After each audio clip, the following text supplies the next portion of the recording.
In this episode of the Locked On NBA Big Board Podcast, it is a draft, stock, post check. And in this episode, I'm going to share my thoughts on some players whose performances from this weekend stood out, caught my attention, whether good or bad. Stay tuned.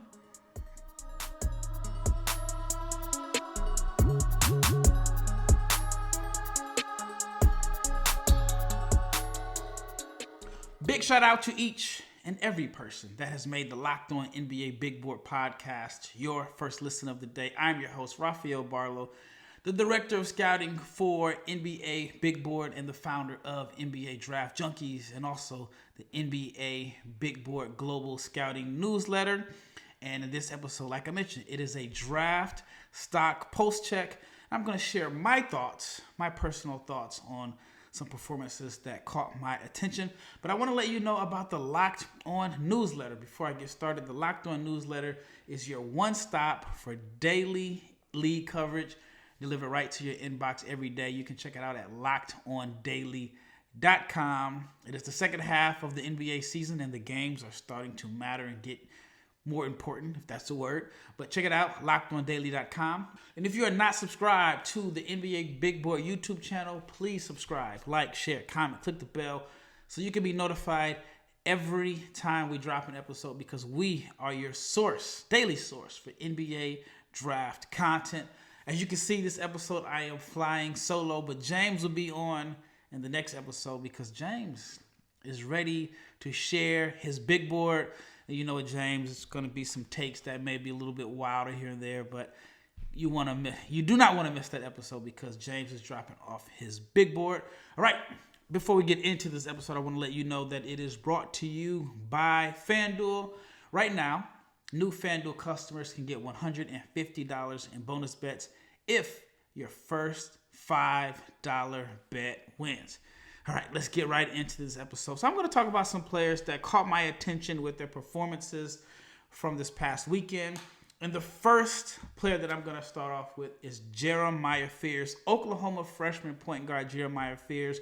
I thought this was probably his second best performance of the season. I thought the game against Michigan earlier this year where he hit the game winner was like his statement performance. But I thought this was a very, very big performance. I mean, I saw there was some talk that maybe he should return to school earlier in the week. But I thought this was a very, very strong performance to quiet some of the doubters, because Fears had been struggling in conference play, which most of the freshmen have struggled in SEC conference play. But Fears had a huge game. 27 points, 5 rebounds, 10 assists, a steal, a block on 7 of 12 shooting.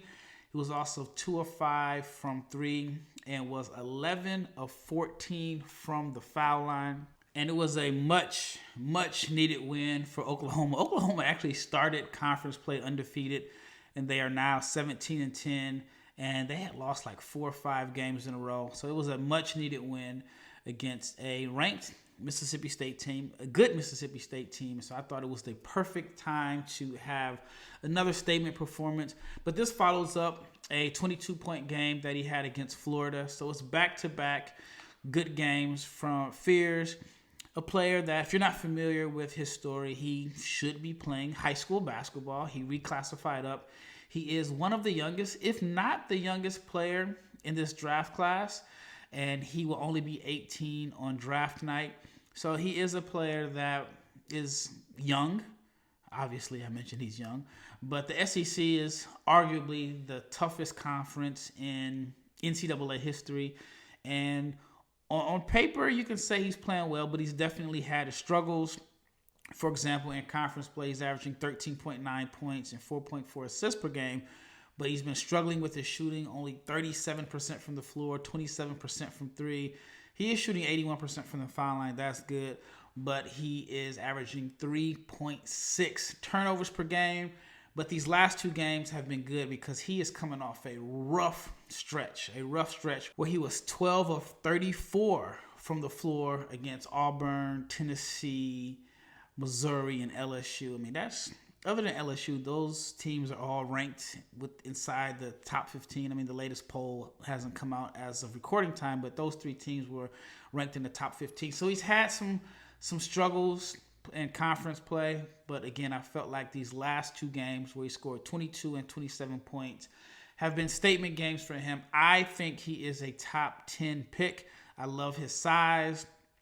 I love the fact that he has the speed and athleticism to get in the paint. And I've talked to different scouts and different agents, and we've had some debates about Fears. There's one particular agent that said he prefers LeBaron Phyline over Fears, and he felt that Phyline could thrive if he were in the same situation at OU where he had more touches and was pretty much able to control the offense as opposed to the limited role that he's playing at Alabama, sharing the backcourt with Mark Sears, and then now I believe he's coming off the bench. So I thought that was some valid points. But I like Fears. Again, I like guards that can get 2 feet in the paint. I do think that he has a ways to go. He has to improve as a shooter. He has to cut down on his turnovers. But what he has shown so far in a tough conference as one of the youngest players in this class makes me believe that he has a very high upside. So for Jeremiah Fears, I say this was a game that, for me, it didn't really move the needle much, but it did ease some of the concerns that I had because, again, he had a stretch where he was really struggling. I didn't waver in moving him outside of my top 10, but I do think that, like I said, these last two games have solidified him to stay in my top 10 on my next big board that probably won't come out for another month. All right, the next player that I want to talk about, and this one may be a little bit controversial because he has a lot of supporters, and I think I'm probably one of the skeptics, even though I still think he's a top 10 pick, but that is Kasparas Jakucionis. Jakucionis is a very difficult eval for me. There are some people that are 100% sold on him.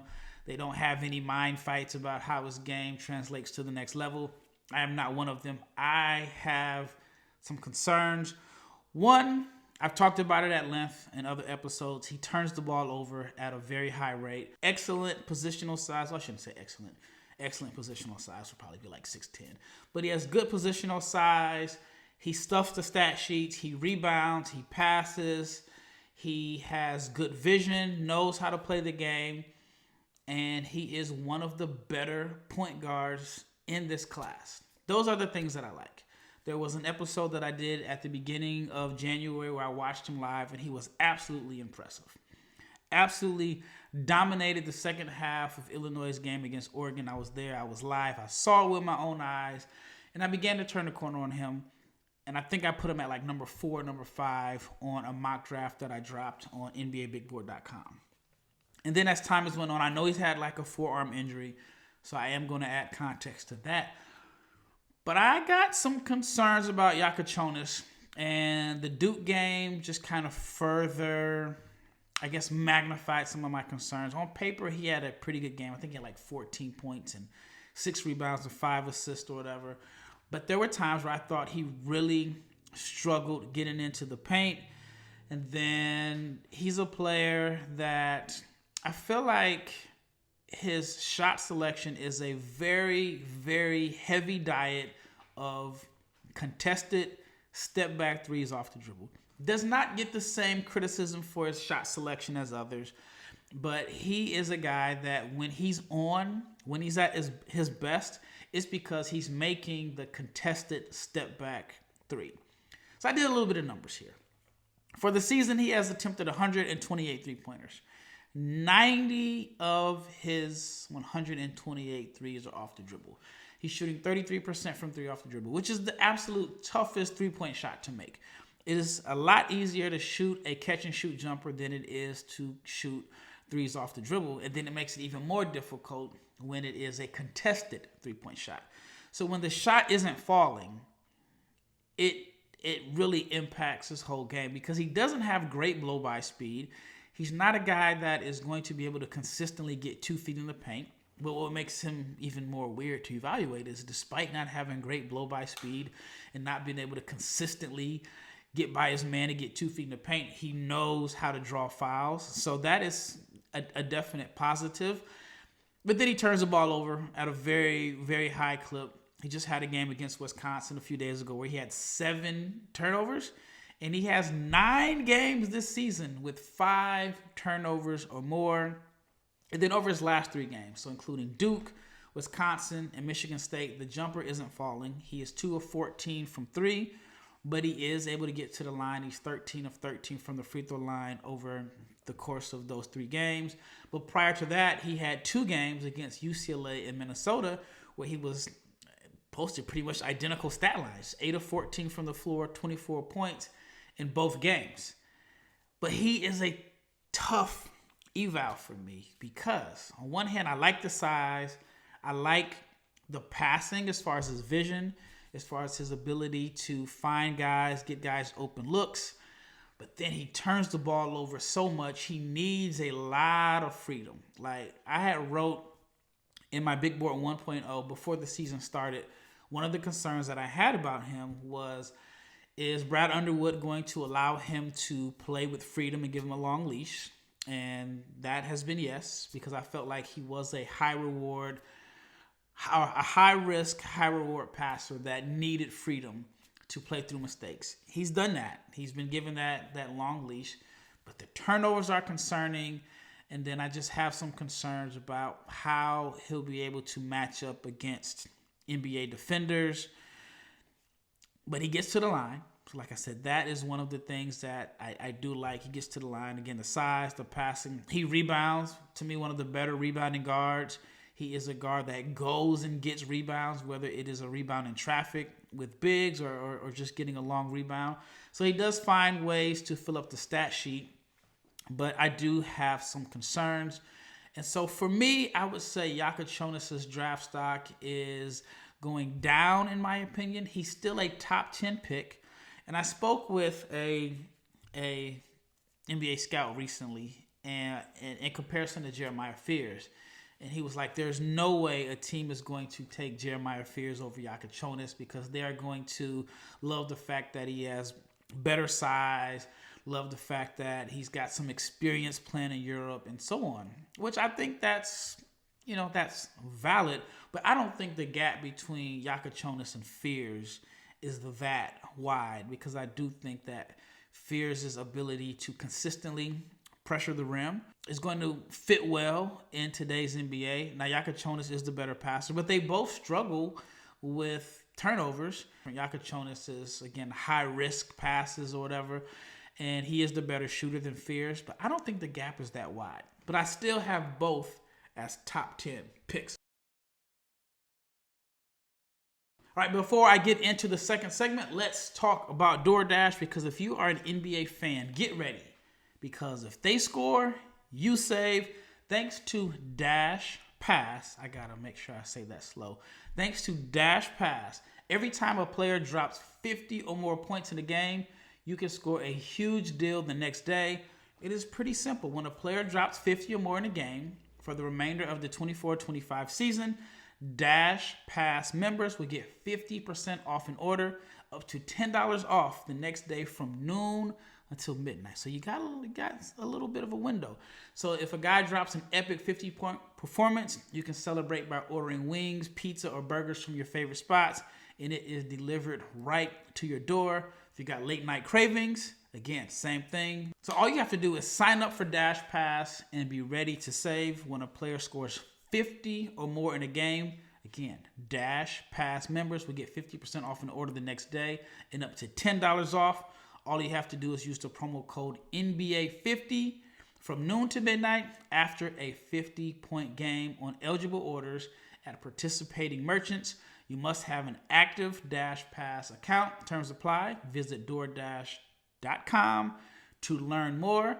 And again, when the offer is live, you have from noon until midnight after the game, and that is exclusive to Dash Pass members.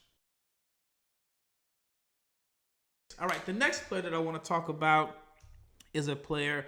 It will be the first time his name has been mentioned on the Locked On NBA Big Board podcast, and that is North Carolina State freshman Paul McNeil. Paul McNeil is a player that coming into the season, he had some buzz, like the real really like deep draft enthusiasts and people that follow AAU basketball and high school basketball were really high on Paul McNeil. Some of them were really high on Paul McNeil. If I'm not mistaken, he's like the all-time leading or one of the all-time leading scorers in North Carolina history. I mean, you got to think, North Carolina is a state that has produced a lot of talent. So he did have some buzz coming into the season, and for whatever reason, he has not been playing. Like, I'm talking like not been playing at all. And it's even more alarming because NC State is bad. Like, their coach may get fired, and the rumor is he's out the door. And this is a team that went to the Final Four last year. So when you look at a guy like Paul McNeil, who had some buzz as a freshman, who is not playing on a team that is really struggling, it just makes you scratch your head. So Paul McNeil gets his first start on Saturday, and from what I read, it was a last-minute start. He scores 24 points on 8 of 13 shooting against Wake Forest. He scored the team's like first 5 points, and in the first like few minutes of the game, just the first few minutes, I want to say like the first 3.5 minutes and some change, he had the team's first 5 points, 2 offensive rebounds, 1 assist, and one steal, and then he got subbed out. And then in the second half, he scored 17 points and was 5 of 6 from the floor, and he made 3 threes. So he had 24 points in his first start. Now, prior to that, he showed some flashes, but they were in blowouts. Like, he had 14 points on 5 of 8 shooting versus North Carolina in 14 minutes. It was a game that they got smacked. He had another game where he had 12 points on 5 of 7 shooting against Louisville, and that was only in 14 minutes, and they got smacked. So he only has 6 games this season, 6 games playing 10 minutes or more. I do think that is going to change, but Paul McNeil is a player that I'm going to really pay attention to the rest of the season. I mean, he sounds like the ideal portal candidate, possibly losing his coach, which I'm sure that, you know, the portal wolves are out and attacking. I mean, there's really no such thing as tampering in a sense. So he does scream portal candidate. He's a player that could test the NBA draft, especially if he can string together some more solid performances the rest of the way. But what I like about McNeil is he is confident and he's a shot maker. He's a guy that is knocking down shots, knows how to create space off the dribble, hasn't been able to score just throughout the season on like hustle plays, offensive rebounds. If there was one, I guess, concern, again, it's very limited sample size, is that he only has like 1 basket at the rim this year where he like drove and created it for himself. All of his points in the paint have come on transition finishes or offensive rebound putbacks. But I mean, you can add that to the appeal for him, is that he can be a transition finisher, and he does make some hustle and effort plays as far as getting offensive rebounds, and we saw that in the Wake Forest game. But Paul McNeil is a player to monitor for the rest of the year. Again, very, very small sample size, but I'd have to say, based off of what I saw out of him in high school and the flashes that I've seen in the games that he played, I think that he is worth monitoring. So you can say his stock is going up. All right, up next, I want to share my thoughts on Dylan Harper's big game, Kentucky's Amari Williams, Zvonimir Ivisic, and Egor Demin. All right, before I get into the last segment, let's talk about FanDuel, because when the game tips off, NBA action is just getting started, and there's no better place to get on it than FanDuel, America's #1 sportsbook. And with FanDuel, you can place live bets throughout the game, even if you miss the opening tip-off, or if you want to bet on a fourth quarter comeback, you can stay in the action. And if you are looking for a bigger payout, you can even combine your live bets into a same game parlay. And right now, new customers, if you're a new customer to FanDuel, you can get $150 in bonus bets if and only if you win your first $5 bet. All you have to do is visit FanDuel.com to join today. That is FanDuel.com for your shot at $150 in bonus bets. Make every moment more with FanDuel, the official sports betting partner of the NBA. All right, last segment. Trying to get these names out here. All right, Dylan Harper, the number 2 pick in the NBA draft. His draft stock did not go up or down because I think he is a 100% lock at number 2. After dealing with some illness and ankle injuries, he is back to being Dylan Harper. In his last 2 games, he has put on a show. He had 34 points against Washington on 9 of 18 shooting, got to the foul line 14 times where he made 12 of 14 of his foul shots. And one of the things I like about Dylan Harper is that he gets in the paint. You can't stop him from getting in the paint. And once he's at the rim, he's one of the best finishing guards, not only in the country, one of the best finishing guards that we've seen in recent memory. So I love Dylan Harper. And I was just thinking, like, in previous drafts where Dylan Harper will go, I think he will go number 1 if he were in the 2024 draft.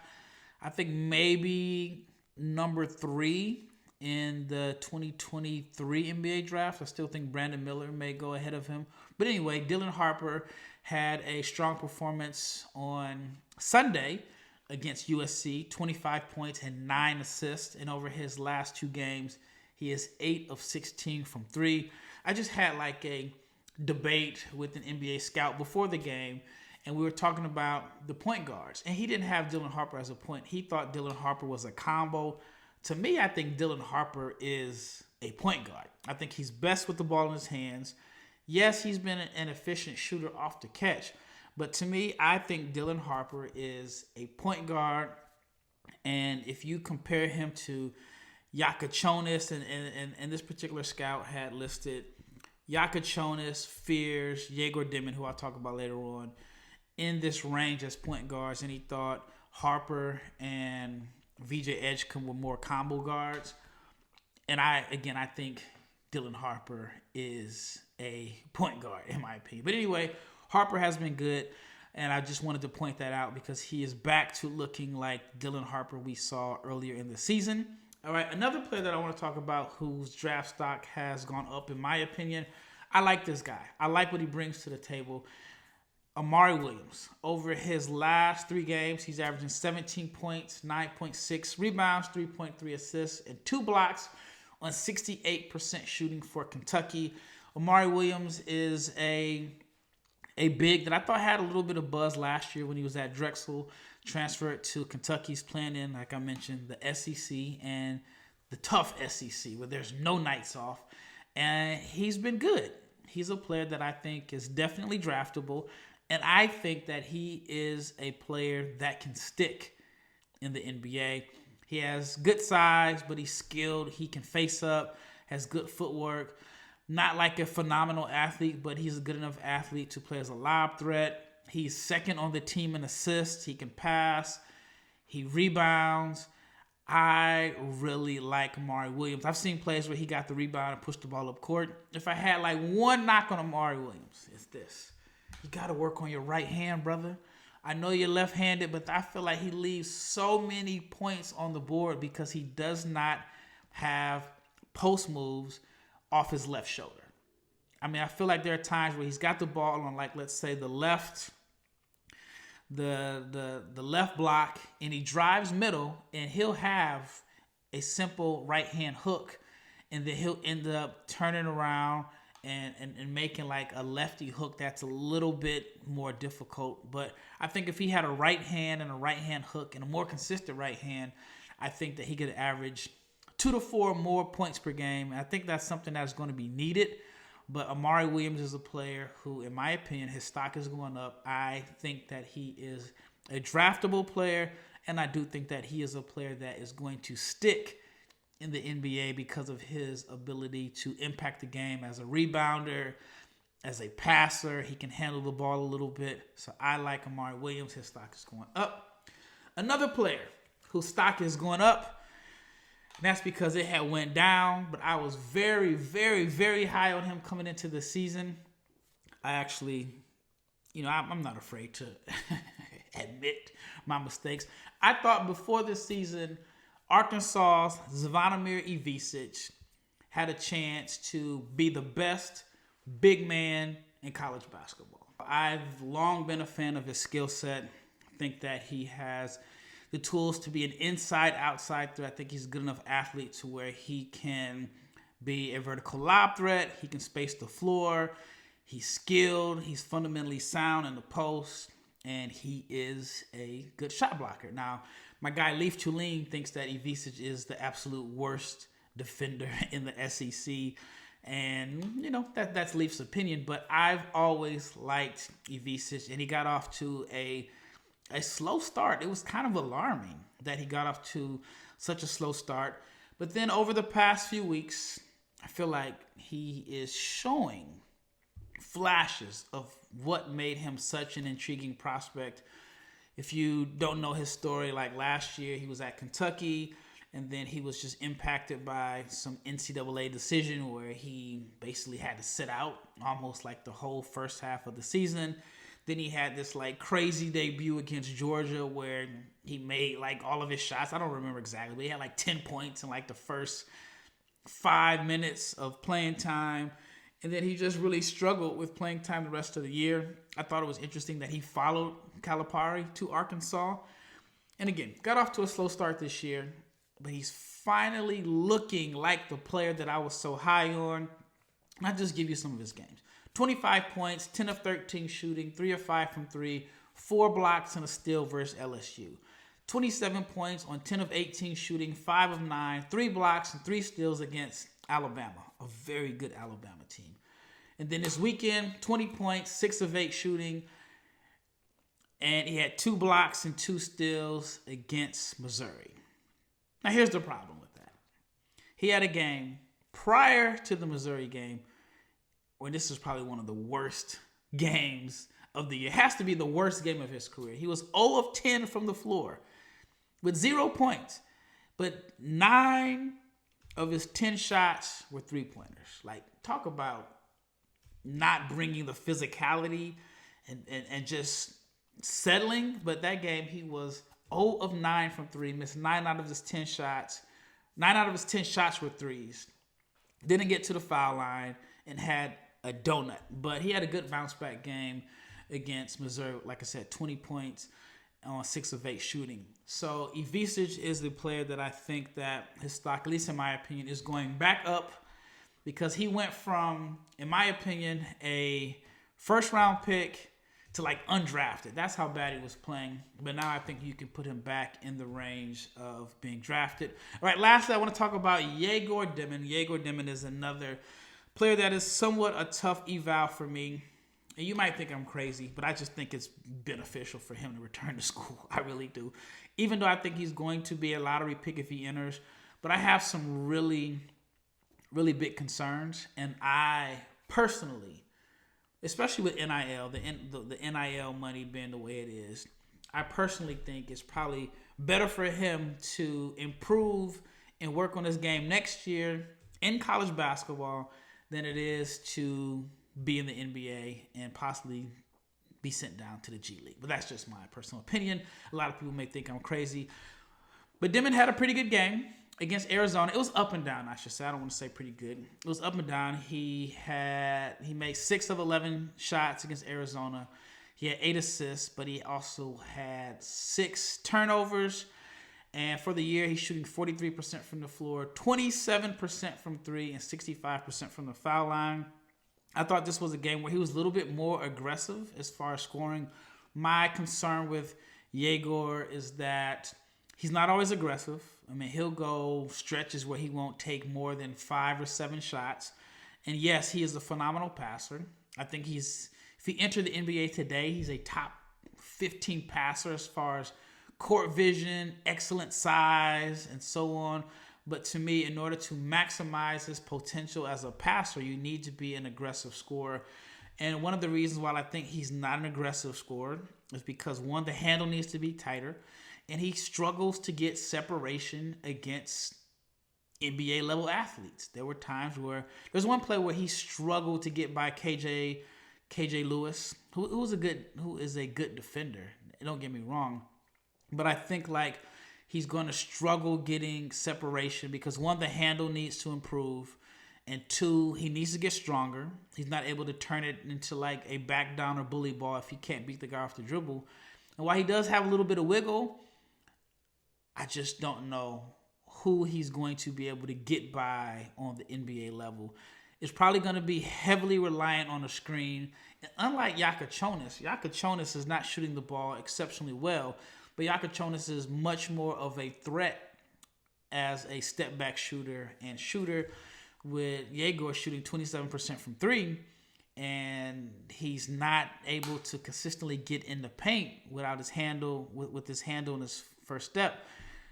To me, that's a concern. I personally think go back to school, work on your game, work on your handles over the summer, and then show scouts what you can do next year at BYU and maybe end up being a top 5 to 7 pick. That's just my opinion. But the game against Arizona, I thought he showed some flashes, was able to get in the paint some, and Arizona's just kind of been tough for him. Like, there was a game a few weeks back where he took 20 shots, and so that's not like characteristic of him, but it makes sense for a team in their game plan. You want him to be a scorer more than a distributor, because if you're forcing him to score, then it can kind of take away from his passing if you're basically saying, hey, you beat us. I remember teams would try that with Steve Nash in the NBA, and Nash was able to beat you because Nash could score. Egor's not there yet. But anyway, I would say Egor's stock is, in my opinion, even though he had a solid game against Arizona, I think he's going to be selected in the lottery, but I would say it's going down a little bit because the lack of separation and the outside shooting is becoming pretty glaring. Well, that wraps up this episode of the Locked On NBA Big Board Podcast. Once again, make sure you check out the Locked On newsletter at lockedondaily.com. And in the next episode, James is going to drop off his big board. So find out what James has in store. I'm out.